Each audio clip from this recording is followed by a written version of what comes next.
Good evening. I want to spend the next few minutes on this Wednesday evening giving some admonition to the Advent Church and to all those who are Bible believing Christians under the sound of my voice. You can glean from the next few minutes on how to preserve our health. God calls for reform in our churches. Satan is playing the game of life for every soul. He is seeking to brutify humanity whom God values. But when the appetite is held under the control of an intelligent, God-fearing mind, there will be a cultivation of pure spiritual attributes. There will be a refusal to be led into a slavery that kills both physical, mental, and moral worth and leaves the human agent for whom Christ has paid so high a price, crippled, worthless, and tossed about with temptation. That is taken from a book entitled The Story of Our Health Message. I would like to go to the book of Leviticus 11, Leviticus chapter 11, and I will read the entire chapter, joining with me if you can. Leviticus 11. These are the words of the Most High God, who has given instructions to the human race to preserve your health. Leviticus 11, reading the entire chapter. And the Lord spake unto Moses and to Aaron, saying, Speak unto the children of Israel, saying, These are the beasts which you shall eat among all the beasts that are on the earth. Whatsoever parteth the hoof, and is cloven-footed, and cheweth the cud among the beasts, that you shall eat. Nevertheless, these shall ye not eat of them that chew the cud, or of them that divide the hoof, as the camel, because he cheweth the cud, but divideth not the hoof. He is unclean unto you. And the coney, because he cheweth the cud, but divideth not the hoof, he is unclean unto you. And the hare, because he cheweth the cud, but divideth not the hoof, he is unclean unto you. And the swine, though he divide the hoof, and be cloven-footed, yet he cheweth not the cud, he is unclean to you. Of their flesh shall you not eat, and their carcass shall you not touch, they are unclean to you. These shall you eat of all that are in the waters, whatsoever have fins and scales in the waters, in the seas, and in the rivers, them shall you eat. And all that have not fins and scales in the seas and in the rivers, of all that move in the waters, and of any living thing which is in the waters, they shall be an abomination unto you.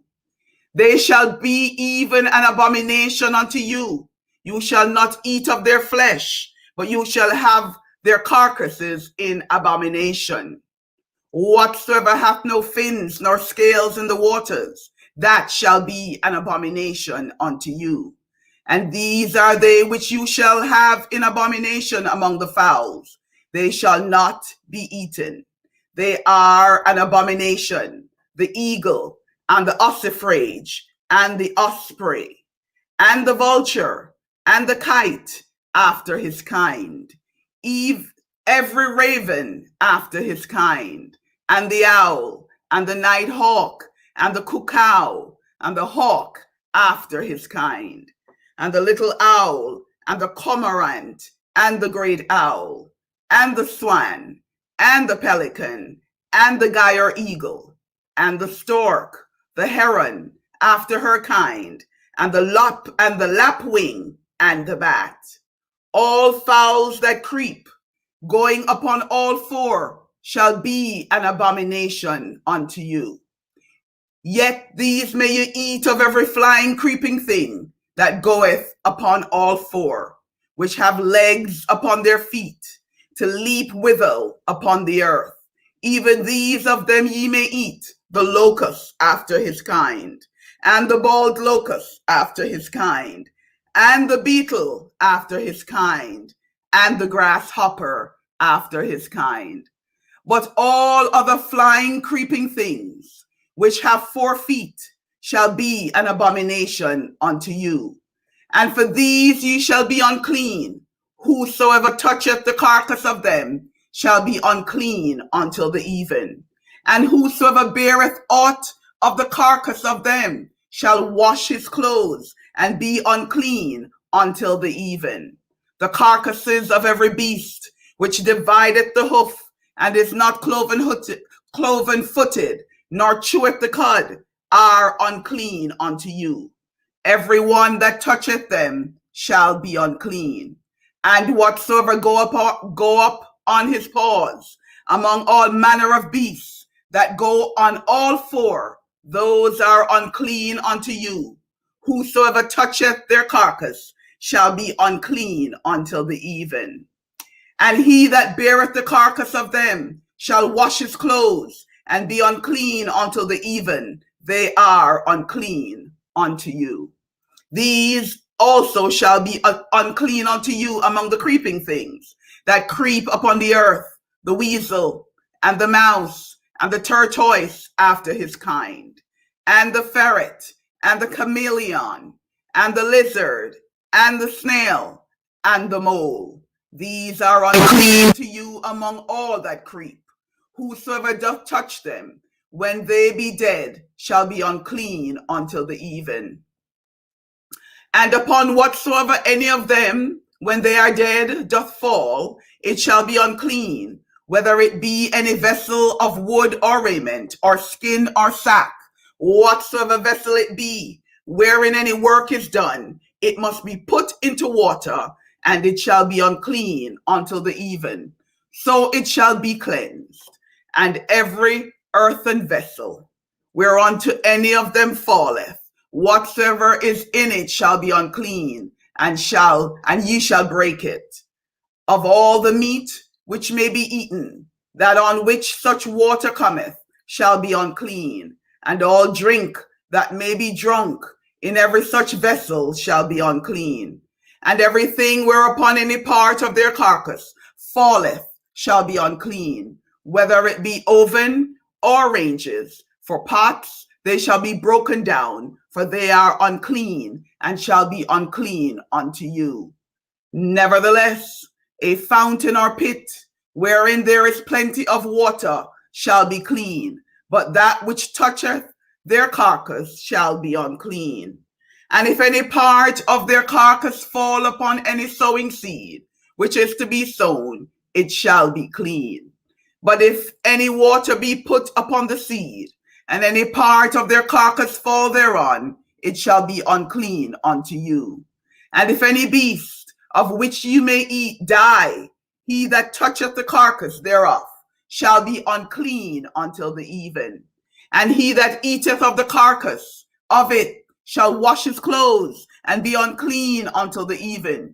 He also that beareth the carcass of it shall wash his clothes and be unclean until the evening.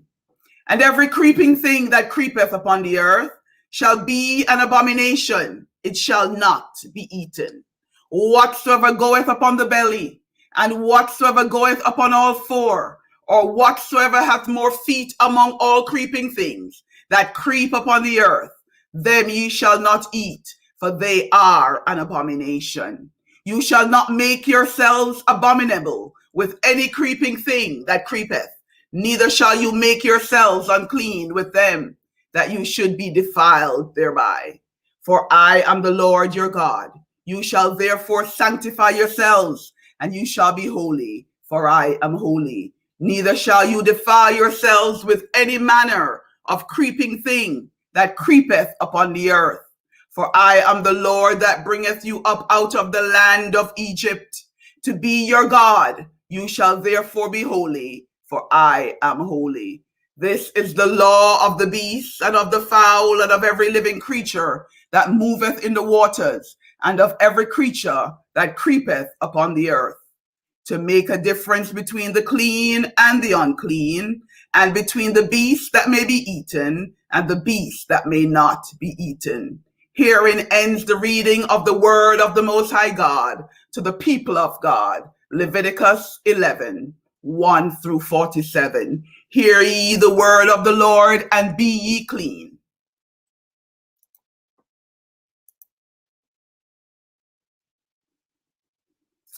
Going back to the story of our health message, to the Seventh-day Adventist Church, from the very first dawn of reason, the human mind should become intelligent in regard to the physical structure.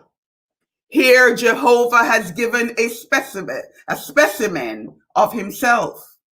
For man was made in the image of God. It is Satan's determined work to destroy the image of God in man. He would make the intelligence of man his highest, noblest gift, the most destructive agent to pollute with sin everything he touches.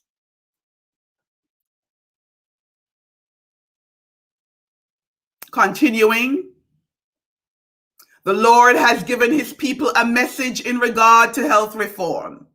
This light has been shining upon their pathway for 30 years, and the Lord cannot sustain his servants in a course which will counteract it. He is displeased when his servants act in opposition to the message upon this point, which he has given them to give to others.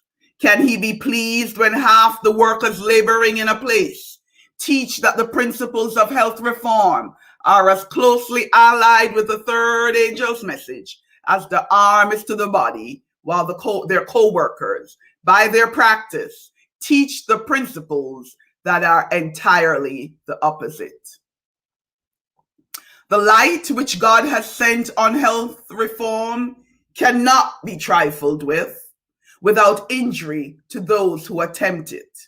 And no man can hope to succeed in the work of God while by precept and example he eats in opposition to the light which God has sent.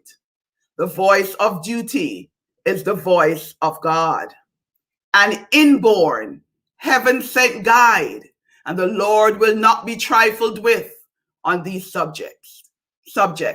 He who disregards the light which God has given in regard to the preservation of health revolts against his own good and refuses to obey the one who is working for his best good.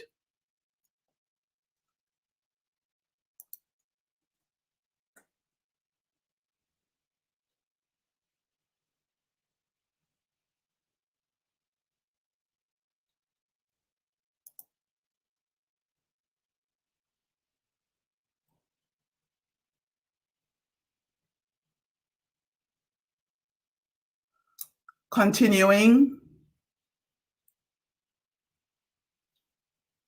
the story of our health message, there must be no belittling of the gospel ministry.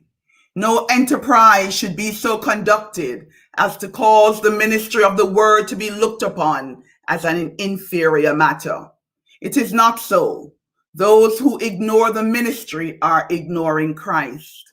The highest of all work is the ministry in its various lines, and it should be kept before the youth that there is no work more blessed of God than that of the gospel minister.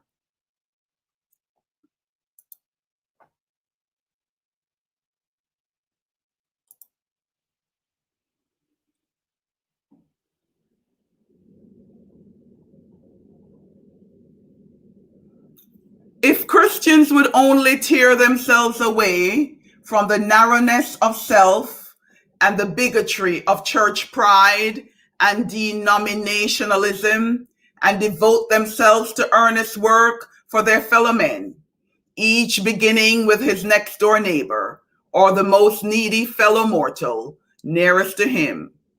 The gibes of the infidel and the scorner would soon be silenced.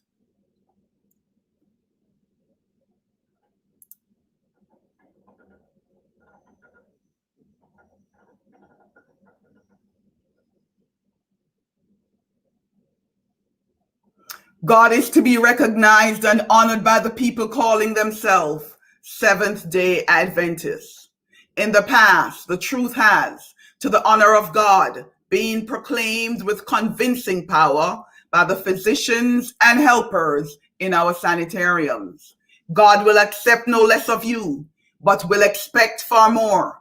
You and your associates are to labor on in faith and firmness to prevent decline and to ensure progress. There must be no narrowing down of your work, no concealing of the principles of truth. There must be a widening of the base of operations. There must be no covering up of any phase of our message. The truth for this time must be given to the souls ready to perish. Those who in any way hide the truth dishonor God. Upon their garments will be the blood of souls. Amen and amen. This was simply a brief health spot on the preservation of our health that we must be admonished about in these last days. Seventh-day Adventists, take up the banner of righteousness in health reform so that you can receive the seal of the living God in your forehead. Thank you for listening, and permit me to pray for each and every one of you as well as for this movement, the Advent movement. Great I am, we want to bless your holy name for the day that you have given us, and even for the truths that you have so bountifully brought into the earth, so that we as Seventh-day Adventists and all those who are under the sound of my voice can know that there is a message for the health and preservation of the creatures that you have created. I am asking that this message will be heard and heeded, and will go far and wide to the uplifting of your great name, so that when you come to put the seal of the living God in the foreheads of your people, we will be ready. Thank you for your love. Thank you for your mercies. Thank you for your grace and for the great plan of salvation. I pray all these mercies in the great name of Yeshua, our Messiah. Amen and amen.